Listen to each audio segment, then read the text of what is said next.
Welcome back, everybody, to the ND and Free podcast in partnership with the Awareness Space, a podcast and media platform that explores how NDers can live their truth and feel free in their lives. We hear from inspiring coaches, therapists, experts, and fellow NDers from all over the world. I'm Owen Morgan, a wellbeing coach and ADHD coach. I have over 10 years' experience in the wellbeing sector. I've interviewed over 500 people across 4 podcasts. I received my ADHD diagnosis at 41, and it changed my life forever. My mission is to explore how the human spirit and understanding our whole self can bring us a life full of possibilities. So we are back with another Me, Myself and ND episode, hearing powerful stories from inspiring people.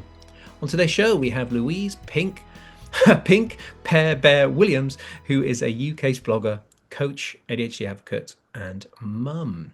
As the voice behind the pinkpearbear.com, she writes with honesty and warmth about mental health, family, travel, home, and lifestyle, sharing experiences from her recent adult ADHD diagnosis and beyond. Diagnosed at 37, Louise uses her platform to help others make sense of neurodiversity, particularly ADHD in women, which is often under-recognized. Welcome, Louise, back to the show. I haven't done a story-based episode for a while, so I'm super excited to unpack your life story, really, and hope that it can help people on the way. How are you feeling, and welcome? Hi, yeah, thanks for having me. I know that I have rearranged this a couple of times, so I'm very, very appreciative that you have been really accommodating. And yeah, I'm really looking forward to having a chat and talking all things ADHD.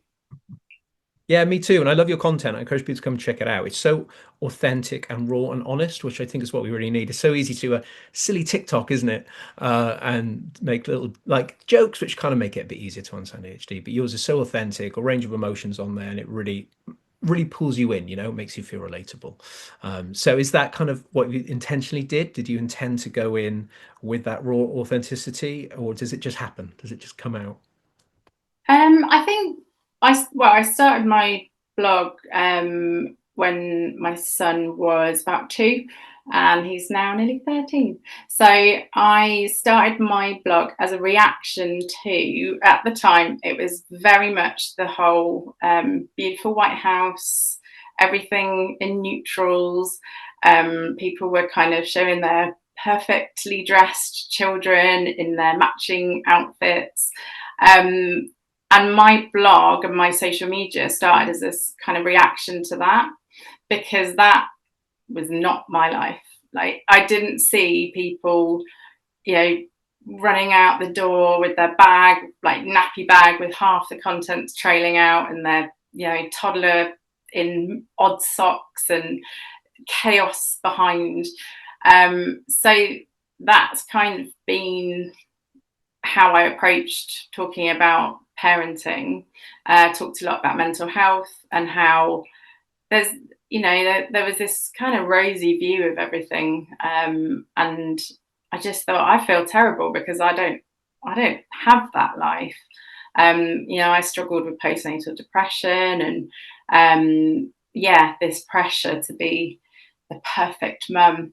And then I was doing that for a long time before I even brought ADHD into it. So that's kind of always been my, sharing the goods, but also the bads and the lows and the difficulties.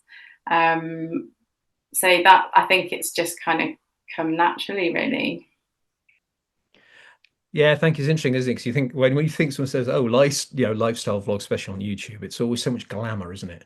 Especially like like people living out of vans. I quite like watching them. Here I am living in my van, but it's also glamorized and amazing there by the beach and the sea. But what about all of the hardships of living in a van and all that kind of stuff?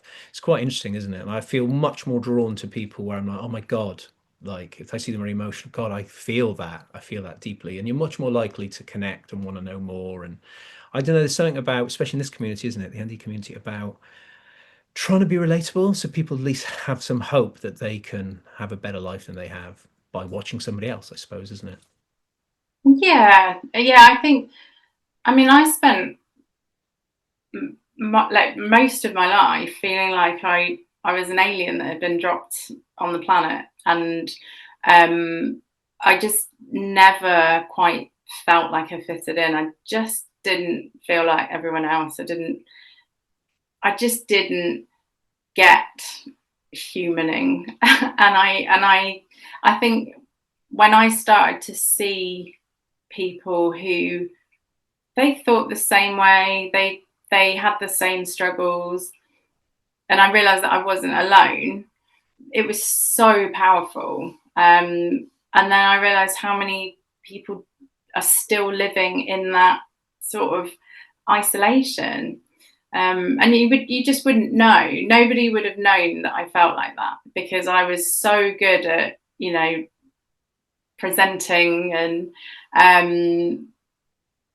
but then the exhaustion that comes afterwards, and like, why do I need 2 days to recover from socializing with friends?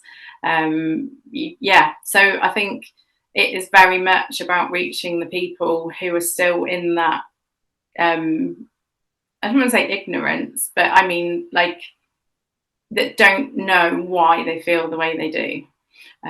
So that's kind of why I make so much content. Mhm. Like, it's such a good point, isn't it? Because you speak to people once you have your diagnosis and you sort of explain to people what's going on, you can see little moments in them, like, oh my God, but they don't tell you. You can tell they're like, oh, that happens to me, but they sort of like push it away, don't they? No, no, no, it can't be, because I've done all this other. They basically say all the things that Yeah. he said before we were diagnosed. Yeah, but I still did that. They're saying all this. We've heard it all before. That's what we did. And you just really hope that they get further down that journey like we have. But you can't tell people, oh, by the way, I think your ND should probably go and check that out. You have to let them kind of find it through your sort of sharing, I suppose, don't you? Yeah, I think definitely. I mean, I think you can spot it a mile off. I think I don't think I've ever been wrong when I've kind of looked or met someone and gone, yeah, you're neurodivergent too. But you can't just come out with that, because it's very scary as well. It's it is a it depends on their, whether they have been brought up with it being, it used to be very much a sort of shameful thing, I think, to be different and to have any kind of neurodivergent challenges. And some people still have that feeling that if they don't want to tell work, because then work will think badly of them, and they might not hire them if they go for a job. So to kind of confront them with something like that. But I do generally just end up talking a lot about my neurodivergence, and then you do see the cogs start to turn, and people go, oh, maybe I've kind of, I started to wonder, or I've been looking into it a little bit more, and then you can watch people get to the point where they're ready. But yeah, you can't just walk up to someone and go, I think you've got ADHD, because it's quite confronting for people. Yeah, definitely. It's not just like, oh yeah, you're probably right. Yeah, I should probably go and get booked in now because Yeah, make. yeah, So I think you talk about shame there. I think there's a big part of shame in the struggle. I think ignoring labels or anxiety, whatever else it is, it's like there's some sort of shame in society that if you struggle, there's something wrong with you. So you're not supposed to share that you struggle or show that you struggle with anything. But I think if you're neurodivergent, you don't realize and you struggle, you're definitely going to be, that's double then, because you're like, when you're struggling, you really don't want anybody to know, but you are on your knees. Like you said, you have a big social event and then you're out for a few days. How do you explain that to people without feeling shame about it and people thinking you're a bit weird? And I think that's the hardest part of making peace with it all, I suppose. So what I'm really interested in is on your lead up to diagnosis, what actually eventually made you think, I'm definitely going to actually see for sure about this? What happened that led you to that moment? um, yeah. I mean, I was completely clueless. Like, it was not on my radar at all for majority of my life. But then I ended up, I was researching neurodivergence, specifically autism, for a family member, and I just started to think, like, this is, I relate to enough of this to make me question, but not quite enough to actually definitively go down that route. And it was in the lockdown. So the lockdown for me was one of the hardest things I have ever been through. And I know it was difficult for a lot of people, but I think for somebody with ADHD, there was no novelty. Every day was the same.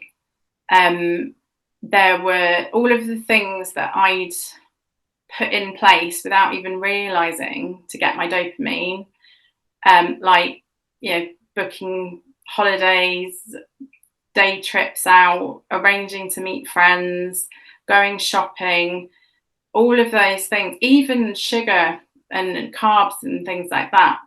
There was no kind of easy access to the supermarkets, so you couldn't go and get my dopamine from all the bright colours, and it really tested my kind of mental strength, and I found it so hard. I was trying to homeschool, or laptop school, 2 kids, neither of whom were coping at all. I was also trying to work as well. So before the lockdown, I progressed to putting on events for bloggers. And then my friends and I, we took that online and we started coaching blogging. So it was a new business. It was just kind of getting off the ground. So I had a lot to do for that.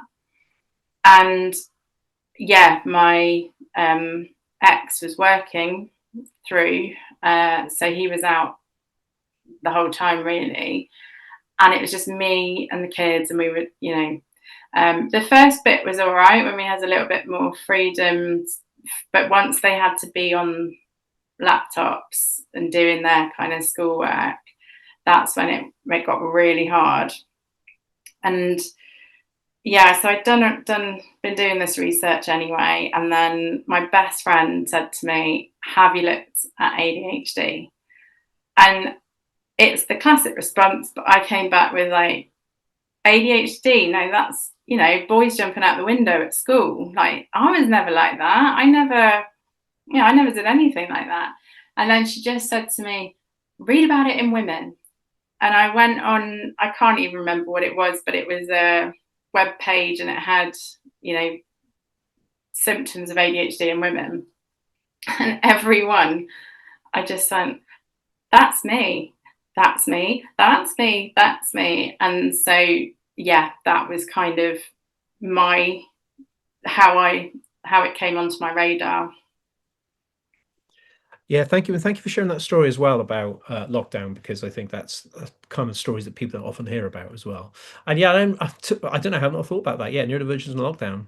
That was way before my diagnosis. And yeah, reflecting, I need to go away and reflect actually on my own journey there.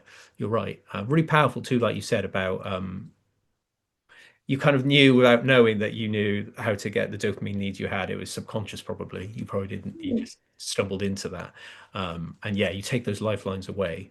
And let's not forget the amount of stimulus you must be experiencing there with the kids around and them dealing with it emotionally. And you're having to hold that space. You have to hold you and them at the same time. Any ND mums out there, by the way, I'm just sending so much love out. You're incredible.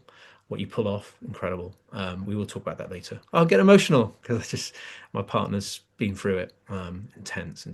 It's probably one of the most draining and exhausting and sensory overloading. Yeah, I think being a mum is difficult anyway. Being a parent is difficult, but I think as a mum, there's so much extra pressure, like to be able to breastfeed and to. I had a really horrendous labour with my first, and I felt like I'd failed at labour, and so I put so much pressure on myself to breastfeed, and I don't think it would have been the same had I not been neurodivergent. I probably could have rationalized it a bit better. But it's that whole thing, isn't it? Like, why can't I do what everyone else is doing? Everyone else is having their babies, and they don't struggle like this. So yeah, I think there's so many additional challenges. But yeah. Yeah, I think And all the advice out there, say, oh, make sure you meet your own needs, make sure you have some quiet time, make sure you reset and do things that fill your dopamine back up, because without the dopamine, you can't take action. So you can't do the mum tasks without the dopamine interacting with that. But where do you get the dopamine from if you're spending all your time with them? And then you're stuck Yeah. in the loop. And I think single mums, especially, Jesus Christ, I don't live with my partner, so I'm always making sure I'm there as much as I possibly can. And with her diagnosis and mine, I can now say, go, go. So I send her off for a few hours. I've got this, and then me and my stepson will have a fantastic, afternoon together. And that's what if there's two of you and you're lucky enough to have that, and both are ND aware, it can change everything. It doesn't actually make it easier in the moments, but it certainly gives you more chance to meet your own needs in inverted commas that they tell us we need to do. And it's hard, isn't it, to meet your own needs? When are you supposed to do that? Well, especially when your own needs are to have complete silence in a dark room and enough sleep. But yeah, I mean, my partner, he came into our lives when things were really, really horrendous. And he actually, after we met, he went on to get his ADHD diagnosis, and he's now an ADHD coach. So it's having that awareness, and he will say to me, "You are so on the edge. Go and put your headphones on. I've got this." And just to have that, to have somebody else who is, looking after you as well. But yeah, no, it really does make and everything changed from that point and just got better and better. So yes, it is invaluable. So I'm sure your partner's so grateful. Yeah, no, I'm so happy for you that you have that as well. And like I said, everybody listening, all the mums listening, especially single mums, on top of that, then yeah, so much love coming your way. You are amazing. Get that. So diagnosis moment. You get the news. What happens next in that moment when you hear it? Is it relief? Is it, oh my God, like, do you slump down? Are you excited? You're like, yes. Tell me what that was like. Well, I mean, it's quite funny now, but because of imposter syndrome, I got my diagnosis and I went through Right to Choose, and I was really lucky. I went at the end of around this time, actually, in 2020, and I went Right to Choose, and I had to really convince the doctor to put me through, because he did just say, it was lovely, but he said, it does sound a lot like anxiety. And I know, but you've treated me for anxiety about 5 or 6 times now, and nothing's worked, and I've done a lot of research, and I've actually prepared these 2 A4 sides to, state my case. So he put me through Right to Choose. And then I got on my call with the psychiatrist, and you send in all your stuff beforehand. So he'd had all the questionnaires and things. And he just kind of said to me, "We do have a bit more to go through, but I'm going to put you out of your misery and let you know right away that yes, you have combined ADHD." And so then the imposter syndrome was still heavy. And I think I don't remember how I felt in that actual meeting, but I remember afterwards thinking that maybe I'd filled in all the paperwork to try to get the answer. Like maybe I wanted the answer to be ADHD, and so I had subconsciously filled in the paperwork to get that. I then also wondered whether he was actually a qualified psychiatrist. I wondered whether Psychiatry UK were a proper company. So I had all this, doubt about is it real? Is it genuine? Have I just made this happen because I wanted it?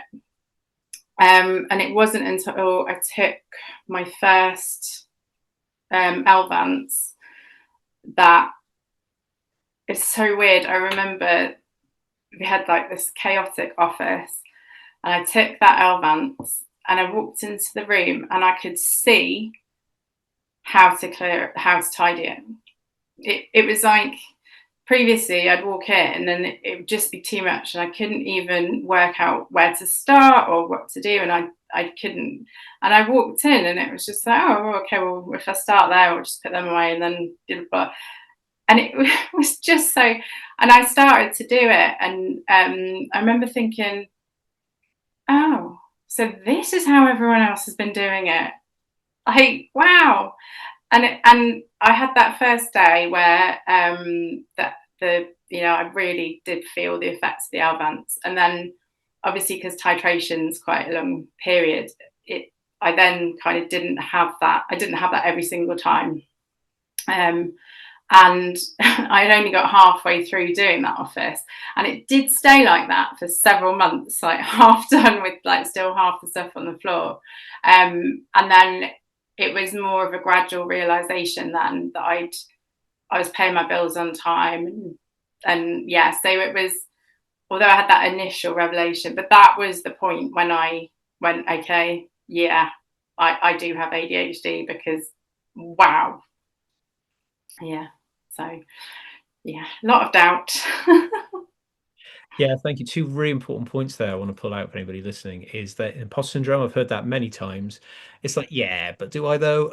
Yeah, and like you said, is that good company? Maybe I should get 2, 3, 4 opinions. They're just a human. They could get it wrong, as I hear that a lot.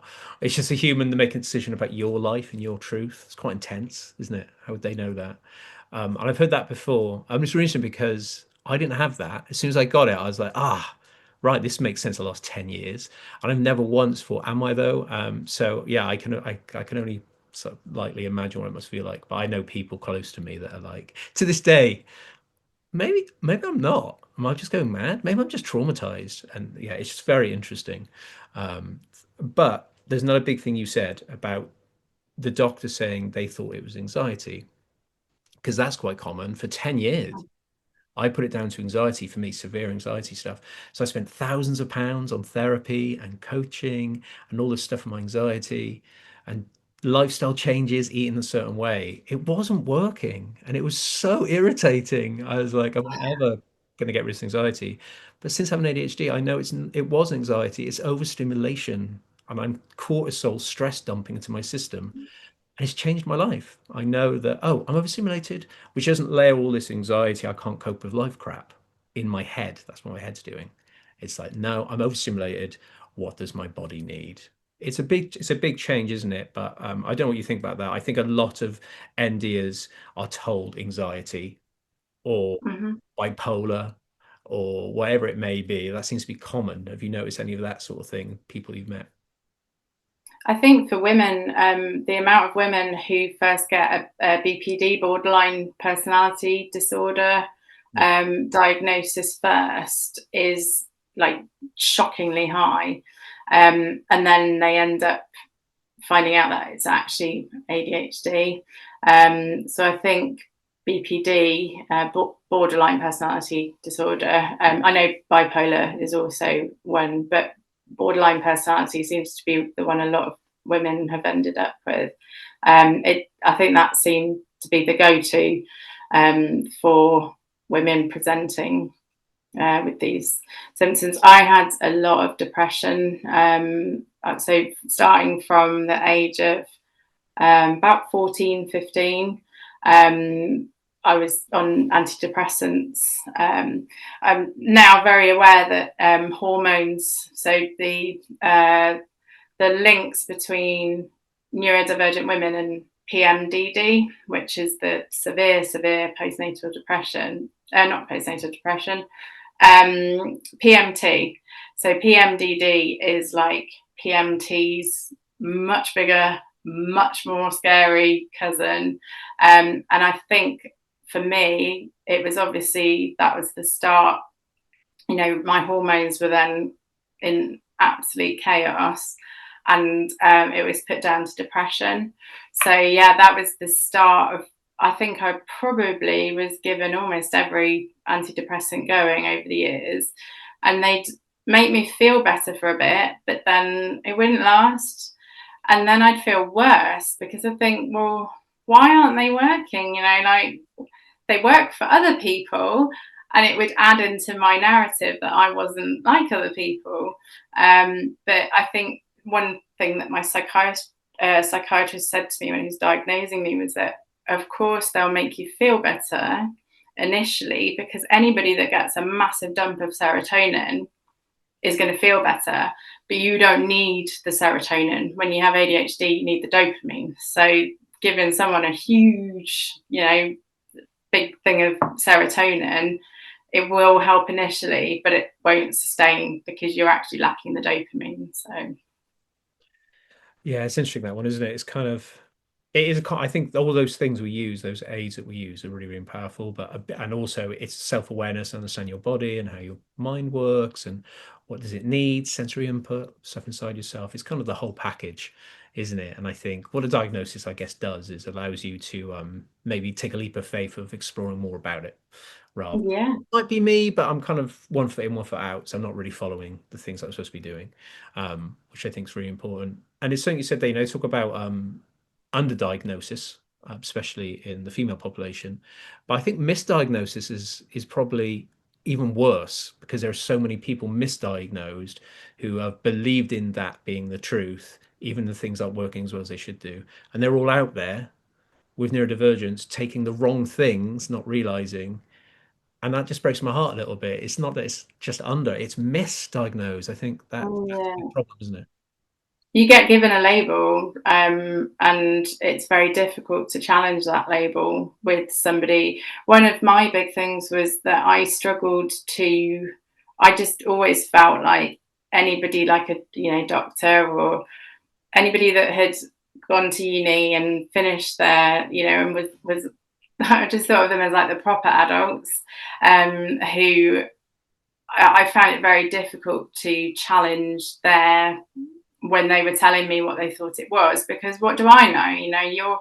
You're a professional, and I am not a professional. So I think challenging, and I think imposter syndrome comes into that as well, because it's that feeling that who are you to challenge a professional who does this every day? So that can be really hard as well. Yeah, I think it's true, and I think I sort of self-diagnosed myself with lots of different things. Do loads of research. Oh, that's me, and then that kind of doesn't quite fit, and then the next year that's me, and after a while you just get a bit lost. You're like, well, who am I then? You kind of lose track of who you are, and I think also even with diagnosis, you roughly touched on something there, which happens to me a lot. I don't really often talk about it. Is I don't feel like I'm 42. I don't feel like I'm. No. I feel way younger than I am. And I look at people my age, when you're like a kid and 30-year-olds feel like they're 60, in your brain, you're like, oh God, they're so old. Then you get to 30, you're like, this isn't that old, even if you're neurotypical. But even at 42, I look at other 40-year-olds and go, they seem way older than me, a lot more mature. And then I'm realizing that measuring stick is a complete waste of time. And I'm just this is Owen at 42. This is who I am. This is the work I'm doing on myself. And that's enough. And it's really hard, though, in a school playground especially. It's so hard not to go, I think that's an adult there. What you were laughing? Does this sound familiar? Oh yeah, no. I think I, if anybody asks me how old I am, in my head, the first thing that comes into my head is 19. I know, I'm well aware that I'm not 19 anymore, but yeah, it's like that exact same thing. I'd look at people of this age when I was younger and be like, wow, that was really old. And then, I've got here now and I'm still a kid, really. I do all the adult grown up things, and I run a house and I do the school run. But I don't feel like an adult still. It's an interesting one. They say that I think, is it people with ADHD is 7 years younger. So sort of emotionally and cognitively, that we're about 7 years younger than our actual age.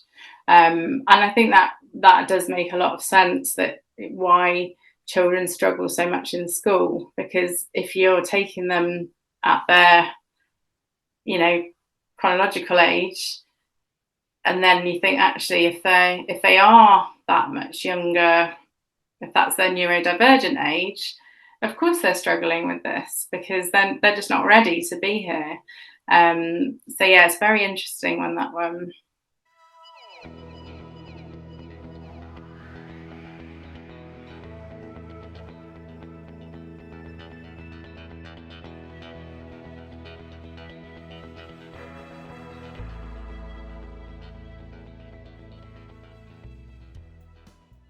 Yeah. God, yeah, I sometimes forget that happens to me a lot. I think it just honoring your truth, isn't it? You know, you just are who you are. If you try to not put anything on top of it, you're like, okay, who am I? And then there'll be your values, you know, what you care about, what means a lot to you, what you'll stick up for, you know, what you Yeah. value in life. That's who you are, really. Which is, yeah, that's really, really lovely. So we're nearly towards the end of this. We we have covered so much. But I'm like, oh my God, there's questions here that we need to do. So at this time, Sorry, I tend to go on tangents, but that's a very ADHD thing.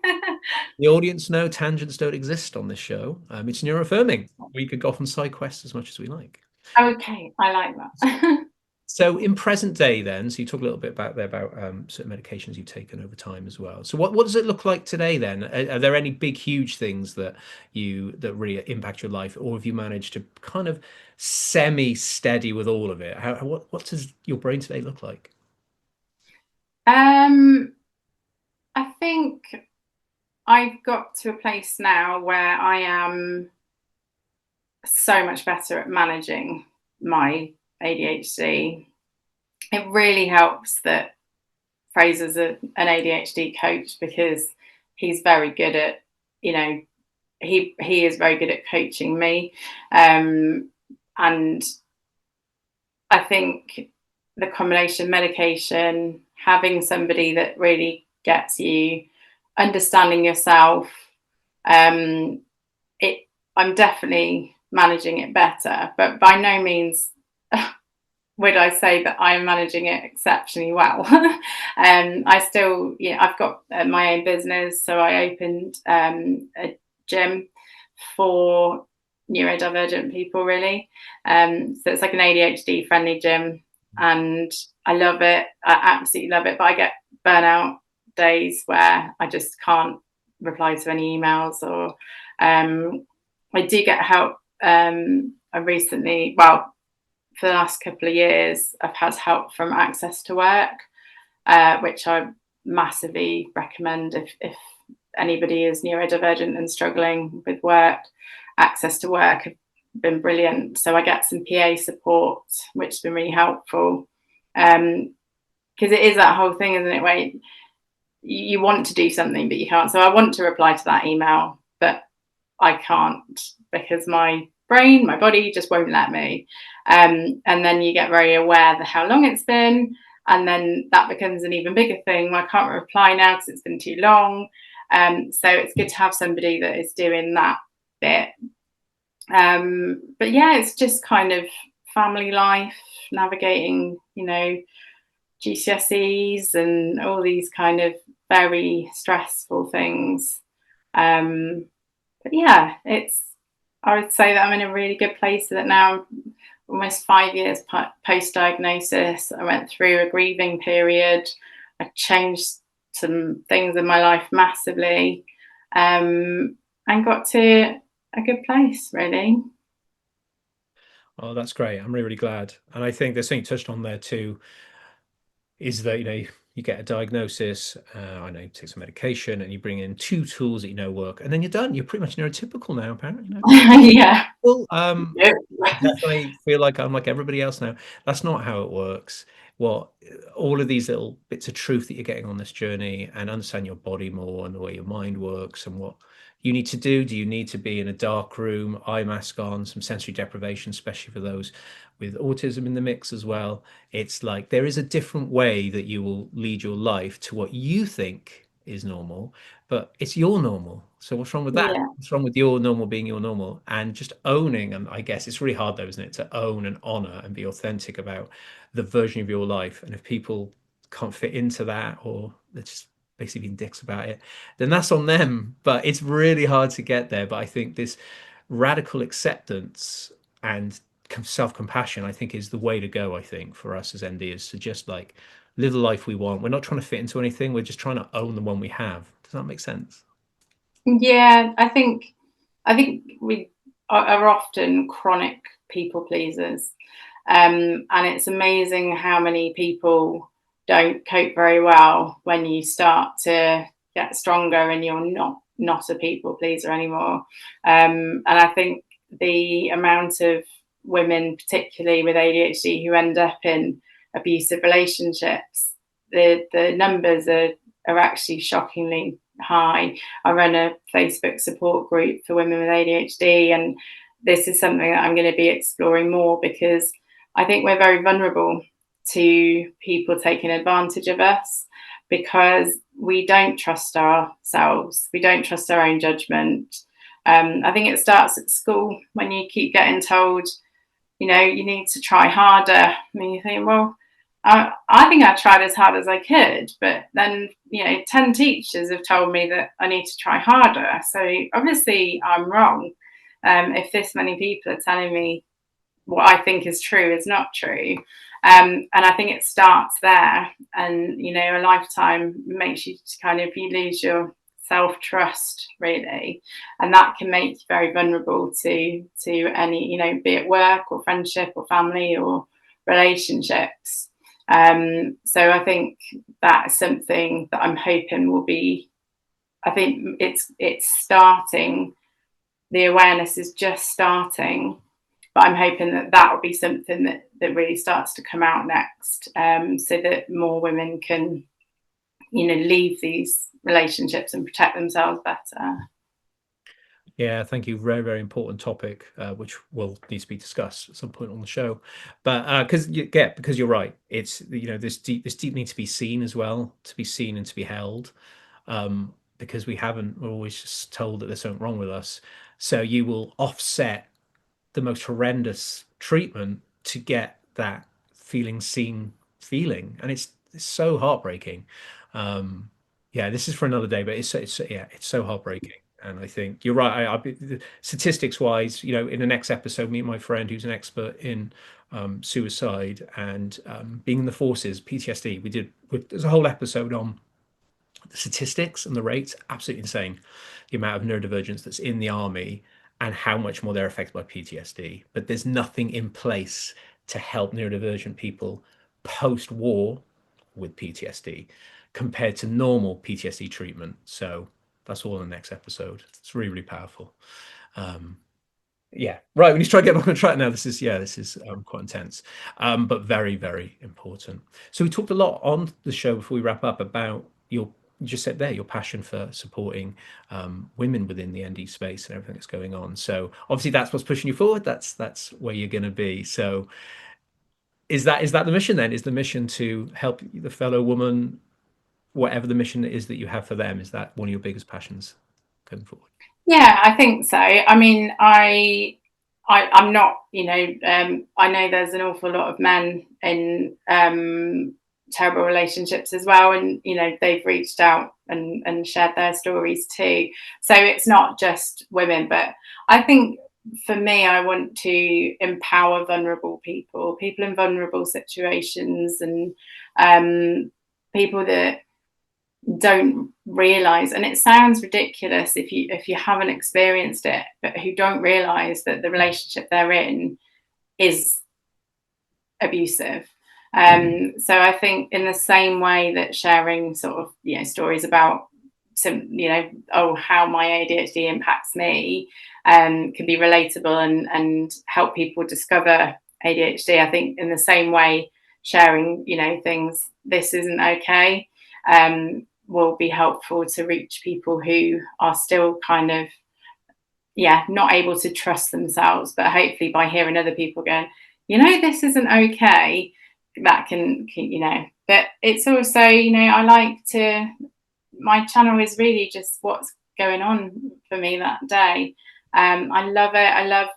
I think one of my absolute favorite things, I had a comment on one of my TikToks, and it was a lady who, she messaged me and she said, I just want to say thank you. 4 years ago, I saw one of your videos, and it led to me going on to get my diagnosis. And since then, I've completed my degree at university, and I've gone on and I've now got like my dream job. And for me, that's why. That's the why. And Fraser even printed it off for me for my birthday and framed it so that I can have it, in my office. Because just to know that just from me chatting away and sharing my life, which I like doing anyway, it can actually do something. It can change someone else's life. So yeah. So I'm just going to keep doing the same thing, really. No, I like that. Yeah, like you said, that sort of lifestyle aspect and sort of showing what it can look like in any day-to-day moment is all part of it as well. But so many of us in this industry, in this community, have a mission. We have a mission statement. I think between all of us, we're going to hopefully tap into every possible person's life dynamic, because it's not just presentations and symptoms, it's the dynamic of a life that's built off it, isn't it? The people you spend time with, the environment that you're in, are all maybe being fed by ND choices, I suppose. And I just didn't see it, and you can't see it. You need someone else to show you the light, I suppose. Very cheesy, but very true. And I think, yeah, your story there is so powerful. Like, don't overthink it, guys. If you're an ND and you want to do content, don't overthink it. It could be one sentence that could change someone's life, and it could pay back your way. It could change your life later.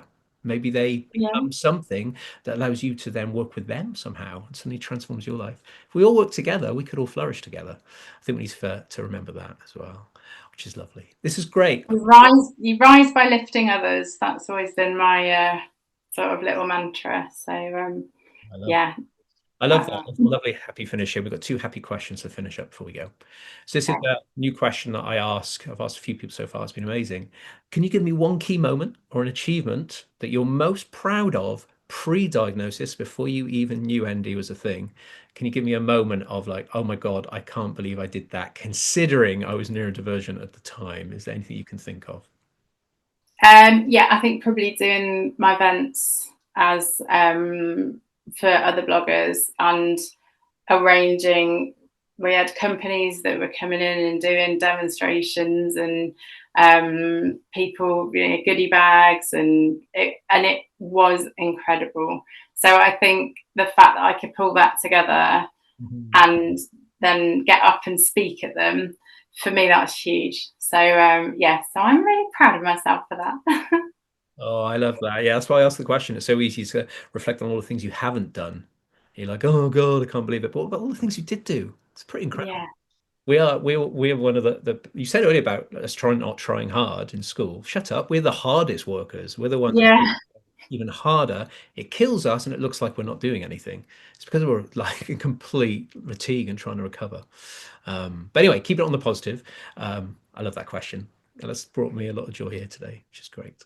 So, your parting message of joy, Louise, this is how we always finish. Can you give us a pep talk to any listeners right now who are ND, just how, it's going to be okay. We're great people. We can do this. Yeah, but some sort of pep talk to finish up. Yeah, I mean, I would say that just embrace your weird.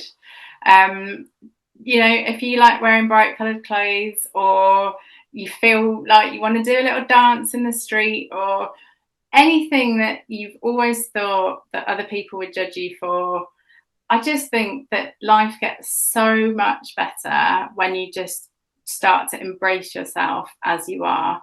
Um, that's been the turning point for us, and I know that our kids often, they pretend they're cringing and trying to hide their faces when Fraser and I are being silly out and about. But I know that they just love seeing us happy, and it gives them the license to be themselves as well. So yeah, just be yourself, because you really are good enough just as you are. I love that. Thank you. I'm laughing. I know exactly what you mean. Me and my partner are very silly.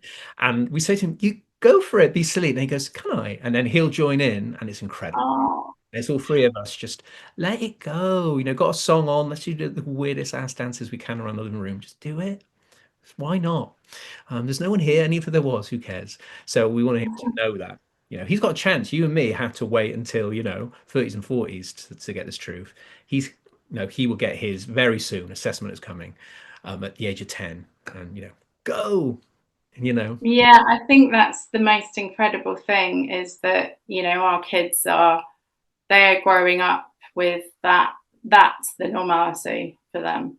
There isn't this normal that made the neurodivergence when we were younger feel weird and out of place. They're growing up with the kind of freeness and the weirdness as their normality. And so they're going to have such better lives. They really are. And I think it's brilliant that, the awareness is there and they're seeing it all the time in their content, and it's just acceptable. It's no longer this shame thing that's hidden away in corners. It's like, yeah, there's loads of us out there, and we're like a pack of wolves. We find each other, we all team up, and we have a great time. So yeah. I love that. It's so important. And, they're always, quite often, if they're not following what we're saying, they're watching what we're doing. That's how they learn what the world is, what life looks like, because they're always watching. I always said that. He's always watching. How does he know? And he knows that his stepdad is an ADHD coach, and he's out there helping ADHDers. He's going to remember that. He's going to go, oh, I am worthy of being supported. There are coaches like my stepdad that does it. So he knows now that he can help his friends if they're NDers too as he gets older. Amazing. Yeah. So excited for the next generation of ND parents, kids. It's going to be amazing. All right, Louise, this was fantastic. I loved it. I don't know what to expect from the stories, to be honest, but I feel there's lots of education in today, as well as your powerful story as well. So where can we find you? Where online is best to go? I'm on, I've lost track of how many social media channels there are now, because I'm now actually old. I think that this is when I feel old, because I'm like, oh gosh, there's so many of them out there now. But yeah, I'm on all the major social media channels as Pink Pear Bear, or some form of Pink Pear Bear. And then I write a blog, pinkpearbear.com. And I've also, if you're ever in Cheltenham and you fancy a workout, we have a lovely friendly gym called Solace, and everyone's welcome there. So yeah, I'm around. Yeah, Mason's right. I didn't acknowledge, the gym stuff. That's such an amazing idea. So thank you on their behalf. Thank you for the community, because that's amazing that you've done that. And I'm in Bath. I'm not far from Cheltenham. I've been to Cheltenham many times. There you go. And we have a cafe as well with cake, because life's about balance. So yeah, but it wouldn't be open, I don't think, if I hadn't had my diagnosis, and I would have had too big of imposter syndrome, and any little hurdle I'd have not been able to push through. So it's actually thanks to my ADHD that it's open at all. So I credit it for that. Yeah, that's a great finale point there. You're right, is that what a diagnosis does, it helps you understand yourself better, so you can lean into the strengths that you have now. So that's a really good, important message as well. I keep trying to walk away from coaching and everything else. I felt like I'm so broken before my diagnosis. How can I coach? But now, since the diagnosis and doing my training, I'm like, no, I can still hold a very powerful and safe space for people whilst also still working on my stuff. Yeah. And I wouldn't, again, same as you, I wouldn't have done that without being empowered, essentially, by truth. Knowledge is power when it comes to this. If you know why things are happening, you're not hard on yourself. Yeah. So yeah, learning as much as you can, and just learning about yourself, and that's the most powerful thing there is. Amazing. Well, thank you so much. I appreciate you coming on. I just thank you for everything you're doing, and what you're doing is making a real impact. So I want you to always remember that, on a down day, just remember that, because what I've learned about you today is incredible. So thank you for coming on, and thank you for giving me your time. Oh, you're very welcome. It's been a pleasure. So thank you for listening, everybody. Stick around to hear the latest news from ND and Free Universe and my awareness space coaching service. We'll see you next time for more exploration of neurodivergence.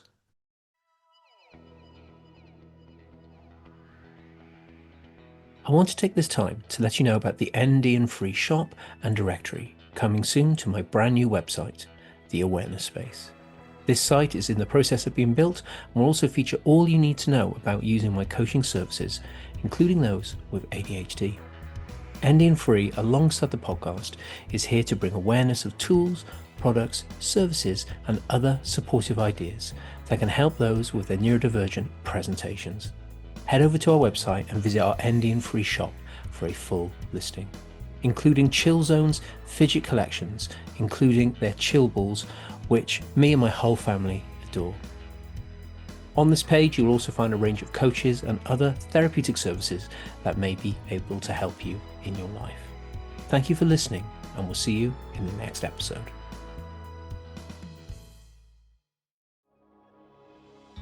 ND and Free is in partnership with Anque Mushroom Gummies. Since my ADHD diagnosis in October 2024, I had been trying to find a supplement to help my struggle to focus, ease my brain fog, and help my overall energy. I'd been getting mixed results from multiple supplements until I came across Anque's Mushroom Gummies. So I removed all other supplements and began to take 2 of the delicious tasting gummies each morning after eating. By the 4th week, I really started to notice I could focus for longer and my brain fog wasn't anywhere near as bad. Naturally, they may not work for everybody, but I feel it's my mission to at least let you all know about these gummies. They include 10 functional mushrooms within them, including lion's mane, shiitake, and turkey tail mushrooms. With their non-GMO, gluten-free and filler-free gummies, they offer a tasty solution to an ND brain. You can order one-off pouches with 60 gummies inside or sign up to the discounted monthly bundles. Best of all, if you use my code ONM15, you'll get 15% off your order. Visit www.anquay.com, that is www.ankhway.com.